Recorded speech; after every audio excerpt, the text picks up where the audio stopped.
The tragic incident which occurred here at this house on St. Lawrence's Road, Clontarf, in Dublin recently, resulting in the death of one young man and the hospitalisation of 7 other people when they mistakenly sniffed strychnine for the drug cocaine, has highlighted, at least for the time, the problem of drug taking in this country.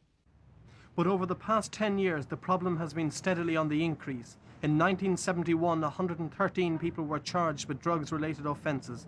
In 1978, that figure was over 500.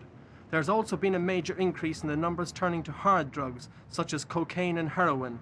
In April of this year, the numbers of patients attending the Jervis Street Clinic jumped to over 40 a month. So how serious is the problem? Dr. William Ryan. The problem is a very serious one and a growing one, but we don't know the full extent of it as yet. Jervis Street is a national treatment centre. What do you know about what's happening outside of Dublin? Again, that's a little vague and we rely on hearsay, but it does appear to be spreading into more rural areas. What we need is an overall survey of the precise situation in Ireland so that the services in the future can be planned. Well, what do you think needs to be done to try and prevent an increase in drug abuse? It can be attacked in several ways. We find that education is a very important part of prevention in drug abuse, and that is both in schools and to parents and teachers associations and to parents themselves. The availability of drugs, of course, is a very important part of this as well, and the drug squad deal with this area. Well, how satisfactory do you think the drug squad are? The drug squad do a very good job. At the moment, their hands are very full, and we possibly need a stronger drug squad.